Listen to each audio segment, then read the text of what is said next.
Have you ever had the unsettling feeling that you're living a life that was written for someone else? That the script you're following, the job, the relationships, the daily routines, was handed to you so long ago that you forgot you have the power to rewrite it? This feeling, this deep, quiet ache for something more, isn't a sign that you're broken. It's a sign that you're waking up. You are standing at a pivotal threshold, feeling the deep stirrings of change that go beyond mere willpower. This is not a random occurrence. The fact that you're encountering these ideas right here, right now, is a sign of a profound coherence between your inner state and your outer world. The universe is not a series of disconnected accidents. It is a tapestry of meaning, and you're beginning to see the threads. The transformation you're entering doesn't feel like a sunny burst of inspiration. It feels like dissonance. It's a tension, a friction between the person you have been and the person you're becoming. Think of it like a musician tuning an instrument. The initial sound is jarring, uncomfortable. It's the sound of two notes, not quite in harmony. That is where you are. You are holding the note of your past self and simultaneously trying to find the note of your future self. The space in between is this profound and often painful dissonance.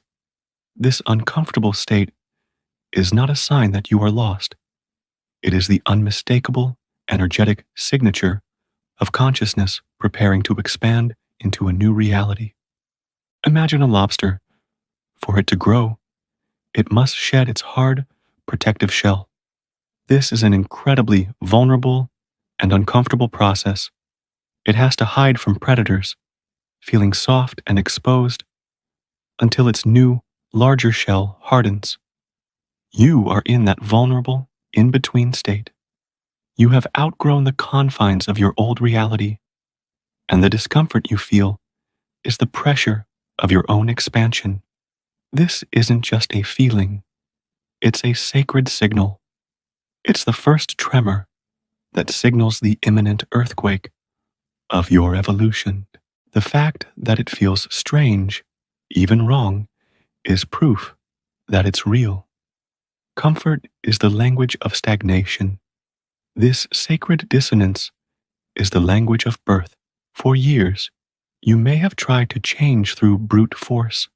New Year's resolutions, affirmations plastered on your mirror, sheer, white-knuckled willpower. And for years, you may have found yourself slipping back into the same old cycles, the same frustrating patterns.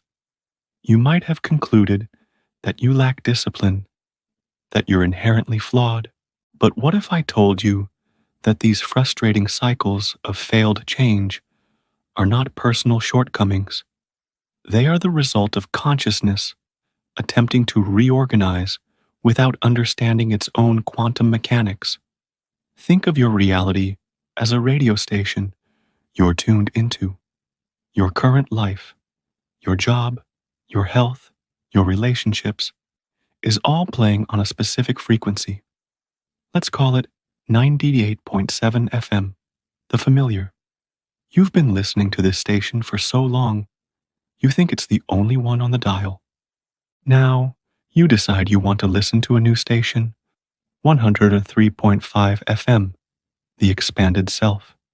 You can't get there by simply telling the radio to play a different song. You have to turn the dial. And what happens when you turn the dial? You don't instantly land on the new station. You hit static. You hit chaos. You hear snippets of other stations bleeding through. This is the destabilization that neuroscience reveals happens in the brain just before a breakthrough. This internal chaos, the anxiety, the confusion, the feeling that everything is falling apart, is concrete proof that the field around you is becoming fluid. You are experiencing this turbulence because the very foundation of your reality is becoming quantum. It is shifting from a fixed, solid state into a wave of infinite possibilities. Every potential future, every version of you exists as a possibility in this quantum field. You are standing in a hallway of infinite doors, and the static you feel is the energy of all those doors being available to you at once. Your old reality hasn't been destroyed. It has dissolved into pure potential. The critical shift happens when you realize you're not the static. You're the one with your hand on the dial, consciously choosing which frequency to lock into, which reality to collapse into being. The failure of the past wasn't a lack of will. It was a lack of understanding that you must first embrace the static to find the new song. As your consciousness begins to shift, as you start to turn that dial, the universe will begin to reflect this change back to you in the most astonishing ways. You'll start noticing meaningful coincidences or synchronicities. You'll be thinking about a long-lost friend, and they'll text you out of the blue.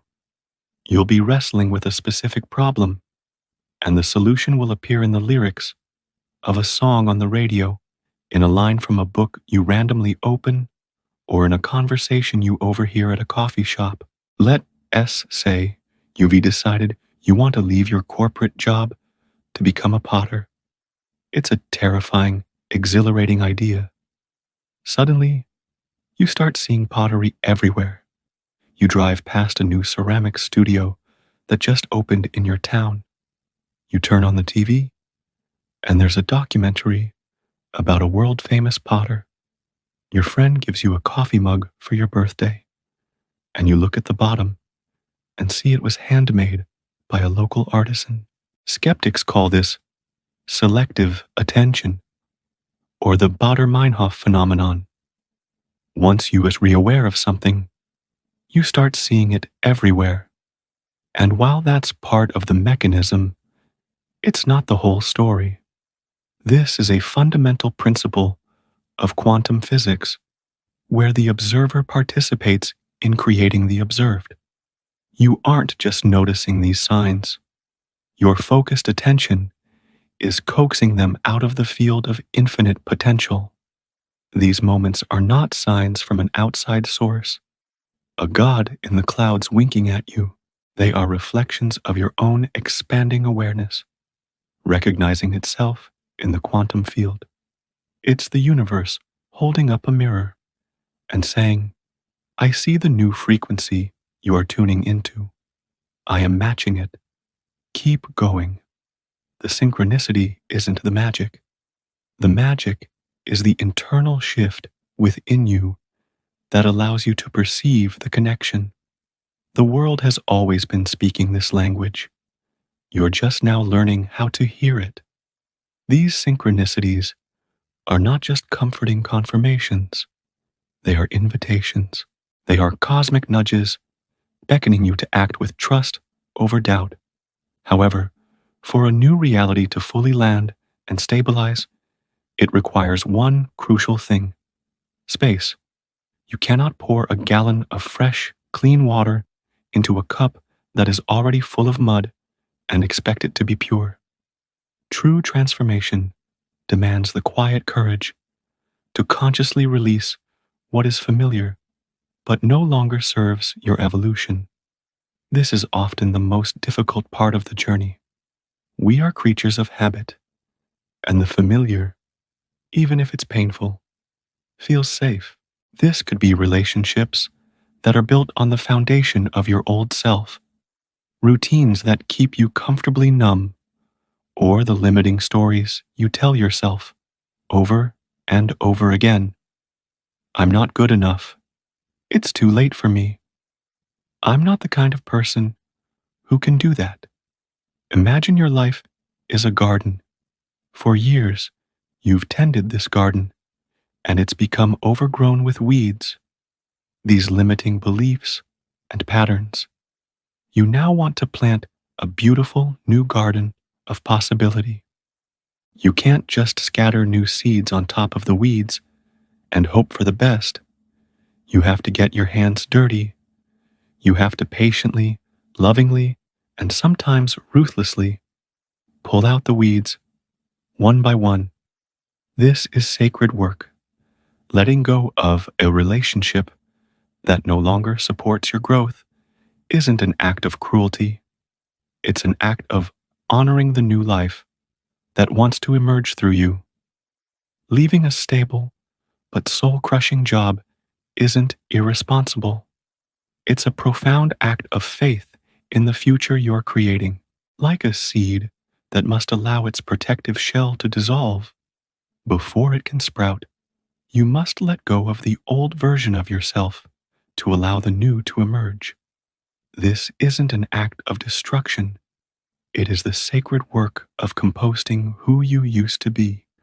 You are taking all the lessons, all the experiences, all the heartbreaks of your past, and you are transforming them into the fertile soil from which your new reality will bloom. It takes immense courage to stand in that empty space, that freshly tilled garden, and trust that something new will grow. So, what does this process of letting go actually feel like? It feels like dying, and in a very real way, a part of you is. According to the quantum principle of superposition, you exist simultaneously in the reality where you remain the same and the one where you are transformed. You are both the caterpillar and the butterfly at the same time. The moment you make a conscious choice, the moment you choose to release an old pattern, to quit the job, to end the relationship, you collapse that wave function of possibility into the specific timeline of your evolution. You choose the butterfly. But what happens between being a caterpillar and a butterfly? The caterpillar doesn't just sprout wings. It must first dissolve. Inside the chrysalis, it releases enzymes that digest its own body, turning it into a nutrient-rich cellular soup. It completely loses its form. It is nothing and everything all at once. From this primordial goo, imaginal cells, highly organized groups of cells that hold the blueprint for the butterfly, begin to build the new creature. This dissolution of your old self is not death. It is the necessary breakdown of old structures, the birth contractions of your new life. This is the period of profound confusion, where you might feel like you've lost your identity. Friends might say, "You've changed," and it might not sound like a compliment. You might not recognize yourself in the mirror. You might feel aimless, lost, and terrified. This is the goo phase. Society tells us to fear this state, to pathologize it, to rush through it. But this is the most potent, creative space you will ever inhabit. You are not having a breakdown.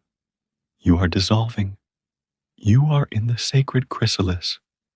And just like the caterpillar, you hold within you the imaginal cells, the deep, intuitive knowing of the magnificent being you are reorganizing into. The key is to trust the process, to surrender to the goo, knowing that it is the raw material of your rebirth. Lasting change is not about fixing a broken self. It is about remembering the unlimited, whole nature you have always been. Your life is a probability cloud, a sea of infinite potentials that are collapsed into specific experiences primarily by the focus of your attention. However, here's the catch. Your conscious attention, your willpower, is only the tip of the iceberg. The vast, powerful, and often unseen mass of the iceberg beneath the surface is your unconscious mind, a complex tapestry of deep-seated beliefs, unresolved emotional patterns, and generational programming. Willpower fails because it is a conscious desire fighting against a powerful, unseen, unconscious broadcast. It's like trying to row a tiny boat against a massive ocean current. You can paddle as hard as you can, but the deep, powerful current of your unconscious beliefs will ultimately determine your direction. If you consciously affirm, I am wealthy and abundant, but your unconscious mind is broadcasting a signal of, I am unworthy, money is scarce, and rich people are greedy.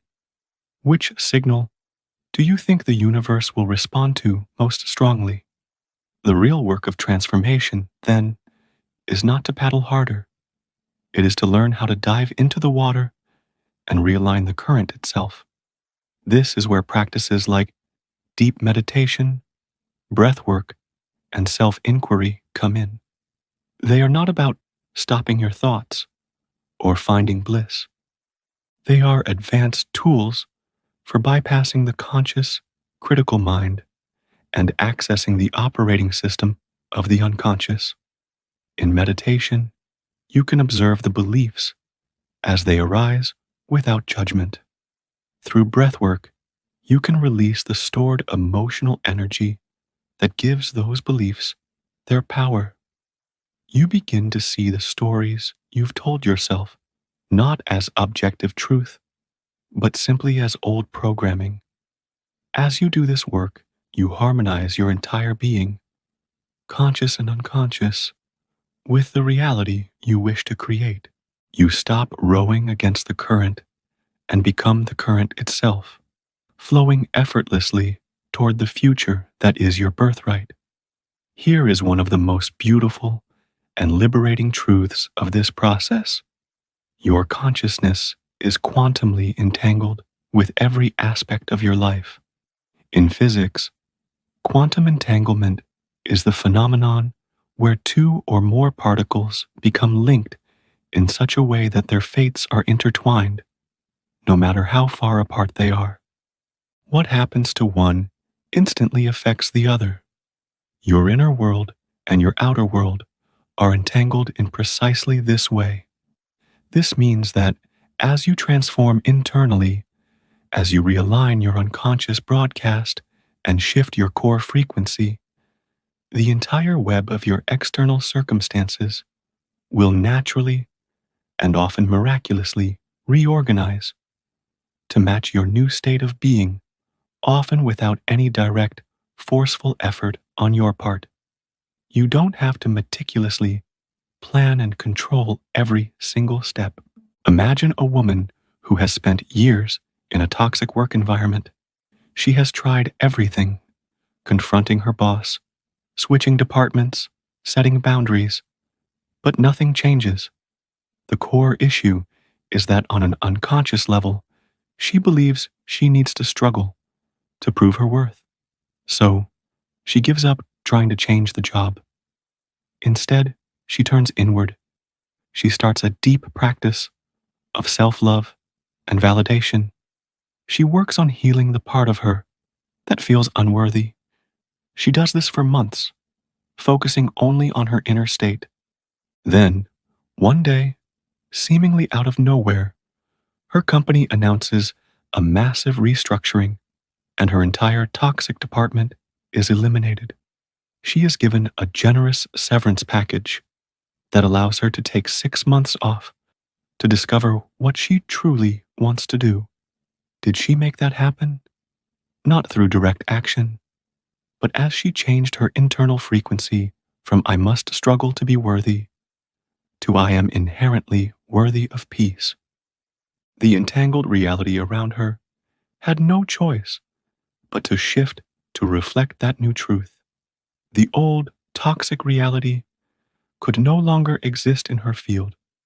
This process requires a profound act of surrender, the ability to do the deep inner work, and then allow your old patterns and circumstances to dissolve without trying to micromanage what emerges in their place. By trusting the infinite intelligence of consciousness itself, you allow for possibilities and solutions to manifest that your limited, logical mind could never have conceived. The ultimate shift in this entire journey of transformation occurs when you make a final, crucial distinction. You cease to identify with the temporary personality and its endless stories of struggle and triumph, and instead, you begin to recognize yourself as the essential nature that observes all experience. Think of it like this: your entire life, you have been completely absorbed in a movie. You believe you are the main character on the screen. You feel every punch. You cry every tear. You celebrate every victory as if it is your ultimate reality. You are completely identified with the drama. Awakening, or living as the observer, is the moment you suddenly remember that you are not the character on the screen. You are the silent, serene awareness sitting in the movie theater, watching the film unfold. The character can be in turmoil, but the awareness watching it is at peace. The character can be heartbroken, but the awareness that holds that heartbreak is whole and complete. This is not about becoming detached or uncaring. In fact, it allows you to engage with life more fully, but without the crippling weight of personal identification. When you're no longer entangled in the drama, you can respond to life's challenges with clarity, wisdom, and compassion, rather than reacting from a place of fear and ego. From this state of pure awareness, internal resistance dissolves. You stop fighting with what is. You allow life to flow through you without needing to label every experience as good or bad. You become a clear, open channel for the infinite creativity and intelligence of the universe. This is the state of being the great mystics and sages have described for millennia, the natural, effortless condition of awareness when it is no longer entangled with the illusion of limitation. It is vital to understand that this quantum transformation is not a linear climb up a ladder. You don't simply fix an issue and move on forever. It is a spiral. You will revisit familiar themes and old patterns, but each time you encounter them, it will be from a higher octave of awareness, allowing for deeper and more subtle layers of integration. Let's say a core theme in your life is abandonment. You do deep work and have a massive breakthrough. You feel free, liberated. Then, 6 months later, a situation occurs that triggers that old wound of abandonment, and you are flooded with the same familiar feelings of panic and despair. Your first thought might be, I failed. I'm back where I started. But you are not. Imagine you are walking up a spiral staircase inside a tower. On your first loop, you pass a window. You look out and see a certain landscape. You continue to climb. On the next loop, you pass the same window again. The view is of the same landscape, but because you are higher up, you can see more. You have a wider perspective. You can see the paths that led to the landscape and the roads that lead away from it. You notice details you couldn't see before. This is integration. When the old theme of abandonment reappears, you're not back at square one. You're at a higher point on the spiral, seeing the same theme from a more expanded, more compassionate level of awareness. After a major breakthrough, expect these integration phases. You might feel periods of disorientation, extreme fatigue, or intense emotional releases.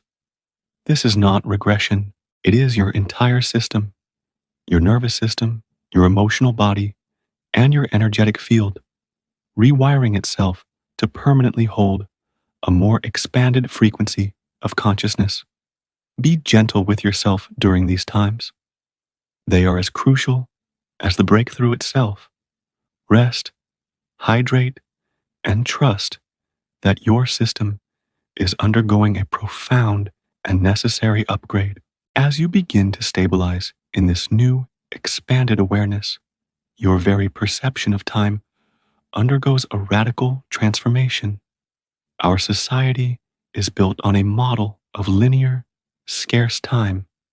We are always rushing from the past, which we regret, and toward the future, where we believe our happiness lies. We live in a perpetual state of not yet. I'll be happy when I get the promotion, when I find a partner, when I retire. Living from the observer state collapses this illusion. You recognize that the past exists only as a memory in your mind, and the future exists only as a projection of your imagination. The only point of power, the only place where life actually exists, is in this very moment. All of existence is concentrated in the eternal now. This realization doesn't mean you stop having goals or desires, but they transform from being things you desperately need to acquire for future happiness into joyful expressions of the wholeness you already are. You don't write a book because you need to become a successful author to be happy. You write a book because the joy of creation is flowing through you right now. You don't go to the gym to achieve a perfect body in the future. You move your body because it feels good to feel strong and alive right now. Living fully in the now, without resistance to what is, allows the quantum field to become maximally responsive. When you are no longer sending out signals of lack and future chasing, the universe can conspire to bring you the perfect people, circumstances, and opportunities that are a perfect match for the wholeness you are embodying in this very moment. This journey, this profound and personal transformation, is never just for you. We are not isolated islands. We are all nodes in a vast, interconnected network of consciousness. Every time you choose expansion over contraction, love over fear, courage over comfort, you contribute a powerful frequency to a collective field of possibility. You are, in effect, upgrading the entire operating system. When you heal a generational pattern of trauma within yourself, you're not only freeing yourself, you are freeing your ancestors and your descendants. When you find the courage to leave the safe path and follow your true calling, you become a living permission slip for everyone who witnesses your journey, making it just a little bit easier for them to make the same choice. You become a living demonstration that evolution beyond our conditioning is not just a hopeful fantasy, but a tangible reality. As this transmission concludes, I want you to truly feel this. Your new life is not waiting for you in some distant future. It is not something you have to earn or achieve. It is here, now. It is a latent potential within your own being, expressing itself through your willingness to finally, fully say yes to the magnificent, unlimited being you are becoming. I've shared a lot of big ideas with you today, and I truly hope they've resonated on a deep level. This journey isn't about becoming someone new, but about unbecoming everything that isn't truly you, so you can remember the truth of who you've always been. The lesson for us all, drawn from this entire story of transformation, is one of profound trust. Trust in the dissonance, trust in the chaos, trust in the synchronicities, trust in the terrifying, empty space of letting go, trust in the dissolution, and most of all, trust in the magnificent being that is waiting to emerge from it. The most practical advice I can offer is to start small. Today, just for a few moments, can you practice living as the observer? Can you watch your thoughts and feelings like clouds passing in the sky without judgment? Can you anchor yourself in the simple reality of this present moment? I'm deeply curious to know which part of this journey resonates with you the most right now. Are you feeling the dissonance? Are you noticing the synchronicities? Are you in the chrysalis? Please share your experience in the comments below. Your story could be the synchronicity that someone else needs to see today. Thank you for sharing your time and your energy with me. I wish you profound health, courage, and clarity on your beautiful, spiraling path. And if this message served you, please consider subscribing to the channel and joining our community of conscious creators. Your presence here makes the collective field that much brighter.